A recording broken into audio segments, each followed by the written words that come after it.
Choreographer Jani master issue Tollywood ని కుదిపేస్తున్న సంగతి తెలిసిందే. జానీ మాస్టర్ తనని లైంగికంగా వేధిస్తున్నాడంటూ ఓ మహిళ పోలీసులకు ఫిర్యాదు చేశారు. ముంబైలోని హోటల్లో తనపై జానీ మాస్టర్ అత్యాచారానికి పాల్పడ్డాడని యువతి తన ఎఫ్ఐఆర్ కాపీలో చెప్పుకొచ్చింది.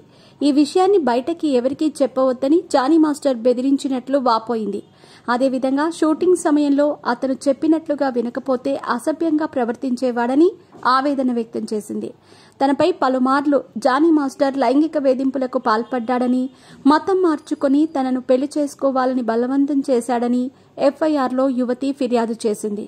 జానీ మాస్టర్ భార్య ఆయేషా సైతం రెండో పెళ్లి చేసుకోవాలని ఒత్తిడి చేశారని బాధితురాలు తన ఫిర్యాదులో పేర్కొన్నారు. గత 4 రోజులుగా పోలీసుల నుంచి తప్పించుకుని తిరుగుతున్న జానీ మాస్టర్ను గోవాలో అదుపులోకి తీసుకున్నారు. నార్సింగి పోలీసులు ఆయన్ను నేరుగా హైదరాబాద్కి తీసుకొచ్చారు. శుక్రవారం ఉదయం ఆయనకు వైద్య పరీక్షలు నిర్వహించి అనంతరం ఉప్పరిపల్లి ఫోక్సో కోర్టులో హాజరుపరిచారు. ఈ మేరకు కోర్టు జానీ మాస్టర్కు 14 రోజుల పాటు అంటే అక్టోబర్ 3 వరకు జ్యుడిషియల్ రిమాండ్ విధించింది.